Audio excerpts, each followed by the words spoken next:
Hello and welcome back to Dronacharya IS YouTube channel. I'm Dr. Daman Benipal presenting you all daily current affairs covering 7th March 2022. Well, इस video lecture में हम आज के the Hindu newspaper में आए हुए वो सभी इम्पॉर्टेंट न्यूज़ आर्टिकल्स कवर करेंगे जो कि हमारी UPSC preparation point of view से इम्पॉर्टेंट हैं. So let's begin with it. तो चलिए शुरुआत करते हैं आज के हमारे पहले न्यूज़ आर्टिकल के साथ. It is about Hansa NG. Well, Hansa NG, it is first of its kind indigenously developed aircraft trainer and इसे CSIR नेशनल एरोस्पेस लेबोरेटरीज ने डेवलप किया है. एंड रिसेंटली हंसा एनजी ने अपना जो सी ट्रायल्स हैं पुडुचेरी में उन्हें कंप्लीट किया है. ये एक नेसेसरी प्रोसीजर है. इसके बाद directorate general of civil aviation इसके थ्रू इसे इवेलुएट करते हैं. एंड हंसा एनजी को डिज़ाइन किया गया है ताकि इंडिया के जो फ्लाइंग क्लब्स हैं उनके जो ट्रेनर एयरक्राफ्ट की जो नीड है वो इंडिया के अंदर एक इंडिजीनियसली डेवलप्ड एयरक्राफ्ट के थ्रू कंप्लीट हो सके. तो इंडिया के लिए ये एक पहला इंडिजीनियसली डेवलप्ड एयरक्राफ्ट ट्रेनर है. And Hansa NG is for new generation. ये one of the most advanced flying trainers हैं and it has been powered by Rotax digital control engine.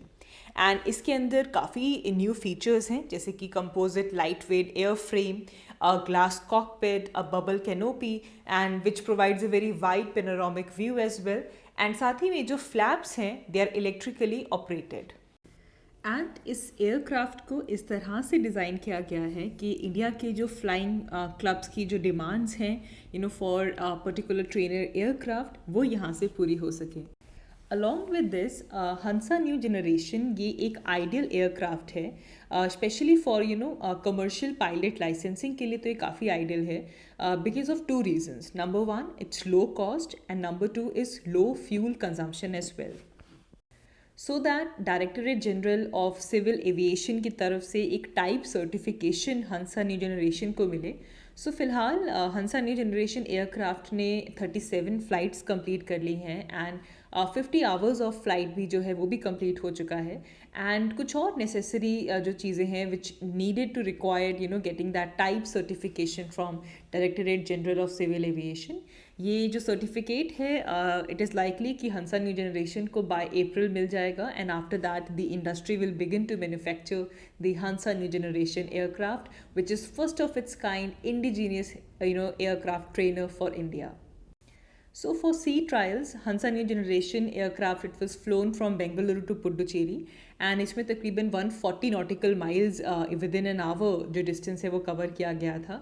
And it is at a half of cruising speed of 155 kilometer per hour. सो इसका objective यही था कि Hansa new generation की जो handling qualities हैं climb and cruise performance, balked landing, structural performance including positive and negative gravitational forces, power plant और बाकी सारे सिस्टम्स की जो परफॉर्मेंसेस हैं वो यहाँ पे इवेलुएट हो सके. एंड इसे लेकर even CSIR national aerospace laboratories ने ये कहा है कि जितने भी ऑब्जेक्टिव्स थे सी लेवल ट्रायल्स के वो सभी मीट हो चुके हैं.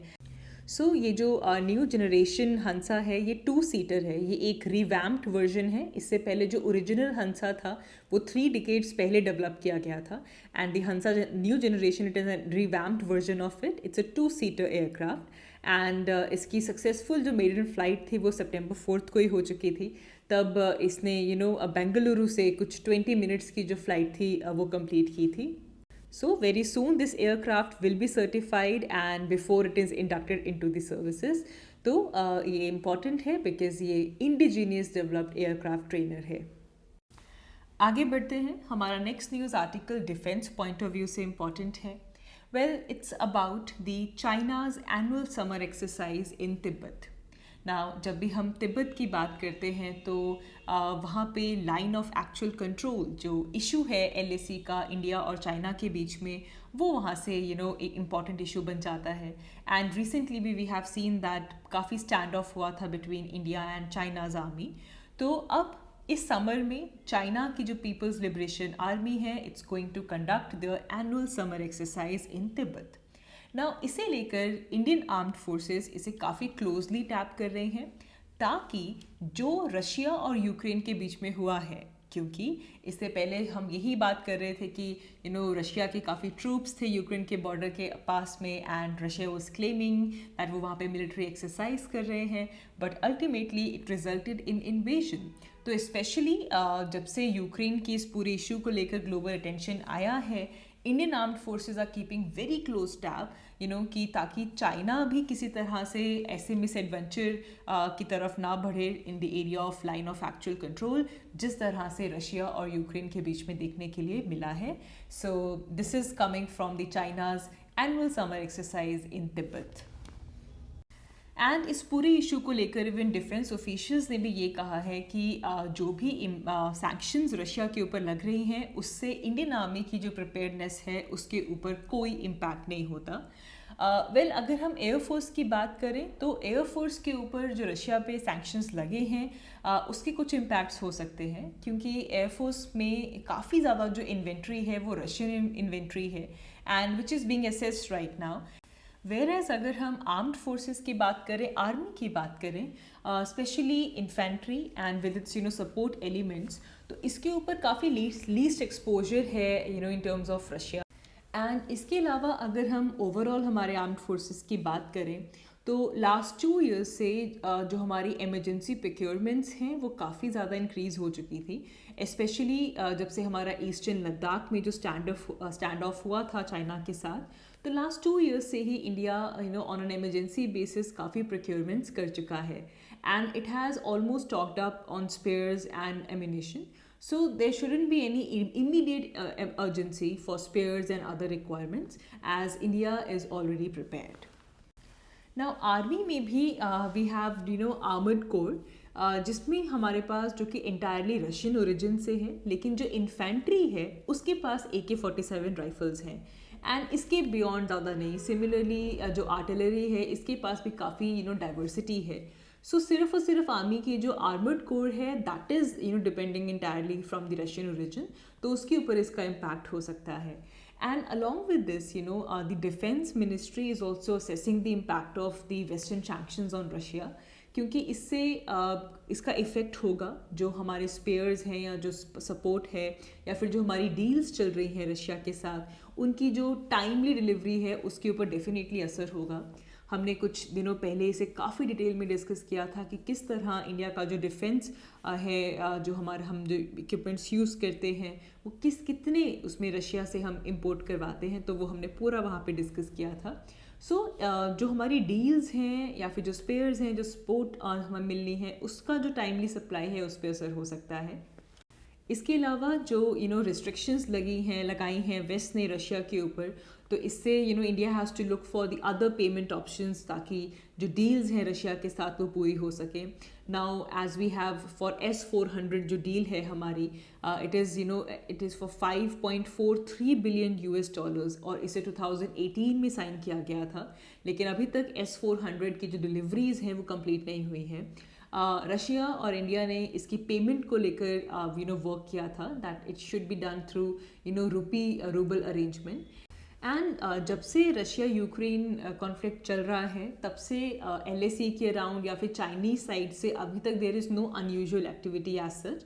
हाउएवर मार्च और अप्रैल के अंदर चाइना की जो पीपल्स लिबरेशन आर्मी है इसे मोबिलाइज किया जाएगा एंड काफ़ी नंबर्स में जो ट्रूप्स हैं वो अपनी एनुअल एक्सरसाइज के लिए तिब्बत में पहुंचेंगे, तो इसे लेकर इंडिया इसे काफ़ी क्लोजली वॉच करेगा।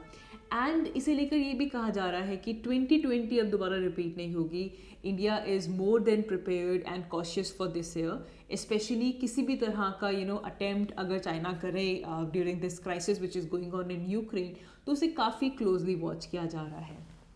एंड एवरी समर ऐसा होता है कि चाइना की जो PLA के जो ट्रूप्स हैं वो तिब्बत के पास आते हैं and it's a training for training, and यहाँ पे कुछ 500 to 1500 किलोमीटर फ्रॉम LAC का जो एरिया है वहाँ पे जो चाइनीज़ ट्रूप्स हैं वो आते हैं। बट इन अप्रैल 2020 जो चाइना की पीपल्स लिबरेशन आर्मी थी it move towards LAC and जिसकी वजह से कुछ लोकेशंस में इंडियन आर्मी और चाइनीज़ आर्मी के बीच में स्टैंड ऑफ्स भी रिजल्ट हुए थे इन द अर्ली May 2020। तो ताकि ऐसा ना हो उसे लेकर इंडिया पहले से ही प्रिपेयर्ड है। This is coming from our defence officials.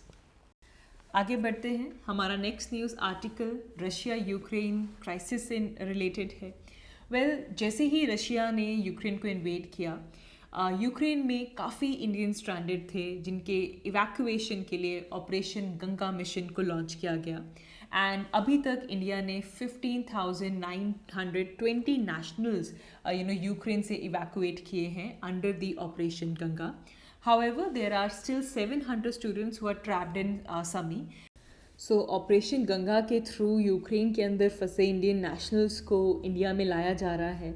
And ये जो ऑपरेशन है ये through Romania, Poland, Hungary, Slovakia, Moldova, ये ऐसे कंट्रीज़ हैं जो कि यूक्रेन के साथ बॉर्डर टच करते हैं। These are the neighbouring countries of Ukraine.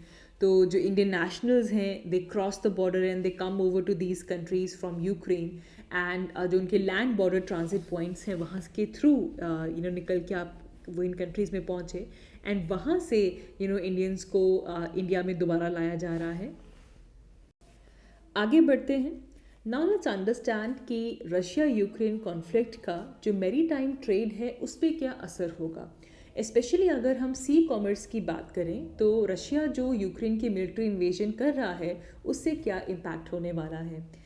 Well as we see Russia is continuing their military onslaught of Ukraine and जिसके चलते जो वेस्टर्न इकोनॉमीज़ हैं और जो वेस्ट के जो अलाइज हैं उन्होंने काफ़ी रिटेलिएटरी स्टेप्स लिए हैं अगेंस्ट रशिया एंड उन्होंने काफ़ी हैवी सैंक्शंस भी रशिया के ऊपर लगाए हैं, जिसका मेन एम यही है कि जो रशियन इकोनॉमी है वो उससे पैरालाइज हो सके। सो एक इंडस्ट्री जो इससे काफ़ी ज़्यादा इफ़ेक्टेड होने वाली है that is the shipping industry. Now shipping industry में जो हमारी शिपिंग कॉस्ट है वो इंक्रीज़ हो सकती है, डिलेज हो सकते हैं because of the disruption in the global supply chain. ना जब वॉर शुरू हुई थी तो there were some 15 ports in Ukraine जिनको शट डाउन किया गया था एंड तभी से उस एरिया के अंदर लोडिंग और डिस्चार्जिंग जो कार्गोज की थी वो सीज हो चुकी थी, बंद हो चुकी थी। And there were so many ships जिनको यूक्रेनियन पोर्ट्स के ऊपर रोक दिया गया था and they have stayed in those ports only. And तब से लेकर अब तक कोई भी जो पोर्ट है या फिर जो शिप्स हैं हावेवर उनके ऊपर अटैक नहीं किया गया है। दो शिप्स ऐसी थी जिनको अटैक किया गया था while they were in anchorage leading to the traders to avoid the Black Sea route for their ships. Now for seafarers उनके लिए जो सेफेस्ट प्लेस है in case of any accident is always that ship जिसके पास power है, food है and it has means to make water. जो ports हैं वहाँ पे जो बंकर्स हैं उनको भी as a safely housing seafarers के तौर पे आइडेंटिफाई किया गया है। लेकिन जो शिप क्रूज़ हैं they have not moved out of their ships and काफ़ी एक कंपनी की we have we are maritime services इस कंपनी की जो शिप्स वहाँ पे रोकी गई हैं उन शिप्स के अंदर वो जो पोर्ट्स हैं वहाँ पे काफ़ी इंडियन क्रूज़ भी हैं, they are on board.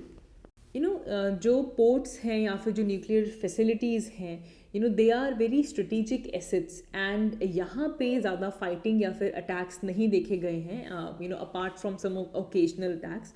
So for जो वॉर हुई है इसके अंदर जो रशियन आर्मी या फिर एयर फोर्सेस हैं वो ज़्यादा मेनली पार्टिसिपेट कर रही हैं। अभी तक जो नेवल अटैक्स हैं वो उतने नहीं हुए, सिर्फ जो स्ट्रेट ऑफ क्रेच वाला एरिया था वहाँ पे एक स्मॉल ऑपरेशन हुआ था। And there is also port city in Ukraine Mariupol which was attacked from land. लेकिन यूक्रेन की तरफ से इस इन्वेजन को काफ़ी रेसिस्ट किया जा रहा है and recently even Ukrainian president ने ओडेसा पोर्ट जो यूक्रेन का है वहाँ पे एक अटैक को लेकर वार्न किया है and this could be a major escalation of this war अगर ओडेसा पोर्ट के ऊपर रशियन वॉरशिप्स अगर पहुँचती हैं। सो जितनी भी मर्चेंट शिप्स हैं वहाँ पे all of them are under big threat क्योंकि इस वॉर का जो डायरेक्ट कॉन्सिक्वेंस है that comes in the form of the insurance premiums जो कि शिप्स जो कि ब्लैक सी पोर्ट्स पे जो सर्व करती हैं वो काफ़ी ज़्यादा राइज हो जाएगा। नाउ इसका अगर हम ग्लोबल इम्पैक्ट देखें तो ऑलरेडी जो क्रूड ऑयल प्राइसेस हैं they have gone up by 20% last week में ही and apart from this there is fears कि जो डिसरप्शन है सप्लाई चेन की वो हो सकती है and Russia is also major supplier of oil and gas and वहाँ पे मेनली थ्रू पाइपलाइंस के थ्रू इसे सप्लाई किया जाता है and as well as through ships. And जो ब्लैक सी है दैट इज़ वहाँ पे जो पोर्ट्स हैं they are we have few warm water ports in the region of Black Sea and वो एक बहुत बड़ा थिएटर है जहाँ से शिप्स के थ्रू ऑयल एंड गैस जो है वो जाता है। एंड जैसे ही जो क्रूड ऑयल प्राइसेस हैं वो इंक्रीज़ हो रहे हैं, जो शिप फ्यूल है वो इंक्रीज़ हो रहा है। शिप का जो फ्यूल होता है उसे बंकर फ्यूल कहते हैं, it is also going up. So जो फ्यूल कॉस्ट है वो सबसे बड़ा कंट्रीब्यूटर है, when we always calculate the operating cost of a particular ship. तो अगर फ्यूल कॉस्ट बढ़ेगा तो डेफिनेटली ऑपरेटिंग कॉस्ट बढ़ेगा, एंड इसके कैस्केडिंग इफेक्ट के थ्रू हमें जो प्राइसेस का जो इंक्रीज़ है वो देखने के लिए मिलेगा। इससे पहले ऑलरेडी कोविड-19 पैंडमिक की वजह से जो प्राइसेस थे वो काफ़ी इंक्रीज़ हो चुके थे। एंड अभी जो एस्केलेशन है this is not going to be short term, क्योंकि इसके काफ़ी ज़्यादा लॉन्ग टर्म इम्पैक्ट्स होने वाले हैं। एंड दैट टू अगर हम रशिया और यूक्रेन की बात करें, they are the major traders in terms of grain, mineral and oil. And ये जो इस एरिया के अंदर हाई इंश्योरेंस प्रीमियम्स जो होने वाले हैं, जो डिसरप्शंस हो चुकी हैं सप्लाई चेन में, it's going to definitely Rahul up the sector. And अगर यहाँ पे जो इन्वेजन है या फिर जो एग्रेशन है वो एस्केलेट होती है, तो जो बाल्टिक्स और जो नदरन सी के जो शिपिंग ट्रैफिक है वो भी इससे इफेक्ट होगी। So war definitely will hike the insurance premiums. इसी के साथ साथ वो सभी शिप्स जो कि मेडिटेरेनियन वाले एरिया से गुजर रही हैं, जो उस रूट से गुजर रही हैं, जो कि यूरोप का जो ट्रेड है उसका हब है, इन सभी एरिया के में जो इंश्योरेंस कॉस्ट है वो शूट अप करने वाली है। एंड यहाँ पे टर्की का रोल भी बहुत क्रिटिकल हो जाता है, बिकॉज अगर हम ब्लैक सी की बात करें so Turkey is the main controller in terms of who is going to enter and exit from Black Sea. And hence जो शिप ट्रैफिक है जो ब्लैक सी का वो पूरा का पूरा टर्की से होकर गुजरता है। And Turkey has band Russian naval ships from passing through Bosporus Strait. Very, very, very important. Bosporus Strait connects Black Sea with Sea of Mara and वो टर्की का एरिया है, एंड टर्की ने Russia की naval ships को वहाँ से पास करने से बैन कर दिया है। So Turkey is even not a signatory to United Nations convention on law of sea, जिसकी वजह से वहाँ पे जो ओशन है उसको कॉमन माना जाता है, एंड जो वॉरशिप्स हैं उनको इनोसेंट पैसेज दिया जाता है मूव करने के लिए। तो Turkey is not even pass party of UN clause, and Turkey ने रशिया की शिप्स को वहाँ पे बैन कर दिया है। So instead of following United Nations Convention on Law of Sea, Turkey abides by Montreux Convention. Now इसके through Turkey की जो स्ट्रेट्स हैं, चाहे वो बॉस्पोरस स्ट्रेट हो, स्ट्रेट ऑफ डार्डेनल्स हो, उसका काफ़ी ज़्यादा कंट्रोल मिलता है। एंड जो फ्री पैसेजेस हैं वो जो मर्चेंट वेसल्स होती हैं उनको दिया जाता है, which belong to the belligerents in a particular war. तो बेसिकली ये जो टर्की का मूव है जिसके थ्रू रशियन मर्चेंट शिप्स की मूवमेंट को भी ब्लॉक किया जा सकता है, this could lead to significant escalation, and इससे जो पूरा सिनेरियो है वो इन्फ्लेम हो सकता है। एंड ऑलरेडी पैंडमिक की वजह से काफ़ी ज़्यादा मर्चेंट शिप्स जो हैं उनके में काफ़ी डिसरप्शंस हुई थी। तो क्या इस कॉन्फ्लिक्ट का भी सिमिलर इम्पैक्ट होने वाला है? यूक्रेन रशियन जो कॉन्फ्लिक्ट चल रहा है इसमें जो ग्लोबल सी फेयर वर्कफोर्स है इसके ऊपर जो इम्पैक्ट है वो उसे बहुत कम डिस्कस किया जाता है। चाइना, फिलीपींस एंड इंडिया ये सिग्निफिकेंटली कंट्रीब्यूट करते हैं to the international seafarer workforce. And basically अगर देखा जाए तो रशिया और यूक्रेन को मिलाकर टोटल 15% सी फेयरर्स बनते हैं, and it is common for Russia and Ukraine कि जो सी फेयरर्स हैं वो इनको सर्व करते हैं थ्रू मर्चेंट शिप्स, जो कि इस एरिया में कॉमनली जाता है। So they are joining and disembarking from the merchant ships will be severely affected, and it will be a big challenge to in terms of manning the requirements of global shipping. Pandemic की वजह से भी जो crew है इसकी जो free movement है वो डिसरप्ट हो चुकी थी, and things were just about to settle down, लेकिन अगैन रशिया यूक्रेन कॉन्फ्लिक्ट की वजह से इट हैज़ अगैन एस्केलेटेड। आगे बढ़ते हैं। हमारा next news article environment and ecology point of view से इम्पॉर्टेंट है। It is about migratory birds. Migratory birds का जो सेंट्रल एशियन फ्लाईवे है उसके थ्रू काफ़ी ज़्यादा माइग्रेटरी बर्ड्स पंजाब के वेटलैंड्स और कंट्री के बाकी हिस्सों में पहुंचती हैं, and they are basically there is an encouraging trend of the water birds and species diversity जो कि वेटलैंड्स में देखी जा रही हैं। हर सर्दियाँ बर्ड्स इंडिया में पहुंचती हैं, through Central Asian Flyway, and they cover a very large distance. They come from the continental area of Europe and Asia. Arctic से लेकर एंड इंडियन ओशन के बीच में जो मूवमेंट होती है that is the Central Asian flyway. And हर साल wildlife department of forest and wildlife preservation जो है they conduct the water bird census in Punjab. Punjab के जो 6 मेजर वेटलैंड्स हैं जिसके अंदर नंगल वाइल्ड लाइफ सेंचुरी आ जाता है, Ropar conservation reserve, Harike wildlife sanctuary, Kanjli wetland, Keshopur Miani community reserve and Ranjit Sagar Conservation Reserve. It's very important, you should know this. The 6 major and most biodiverse wetlands of Punjab: Nangal Wildlife Sanctuary, Roped Conservation Reserve, Hari Ke Wildlife Sanctuary, Kanjli Wetland, and Keshavpuri Miani community reserve and Ranjit Sagar conservation reserve. तो यहाँ पे हर साल जो water bird census है वो conduct करवाया जाता है. एंड इस साल इस सेंसस को कंडक्ट नहीं करवाया गया बिकॉज काफ़ी डेंस फॉग रही है in the month of January and February. So instead यहाँ पे काफ़ी ज़्यादा स्पीशी रिचनेस थी. जो सर्वेज थे वो लोकली जो डिपार्टमेंट ऑफ फॉरेस्ट है या फिर वाइल्ड लाइफ जो प्रिजर्वेशन है they have done this in support of WWF India. But overall एक full scale water bird census नहीं हो पाया because of the very heavy fog. So mainly जो वेटलैंड्स थे पठानकोट और गुरदासपुर एरिया में as well as the marsh lands उनमें काफ़ी अच्छा वाटर लेवल था बिकॉज ऑफ अच्छा good rain and good flow from Ravi river, जिसकी वजह से जो वाटर बर्ड्स थी और उनकी जो स्पीशी डाइवर्सिटी थी वो काफ़ी ज़्यादा देखने के लिए मिली. And there were so many flocks of the northern लॉपिंग.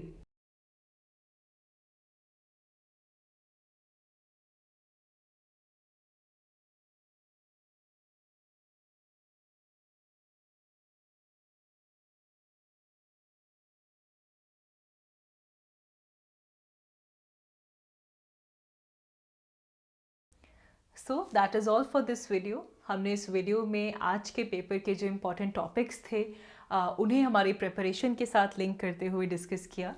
I hope आपको ये वीडियो अच्छी लगी and thanks for watching. I will see you in my next one. Thank you.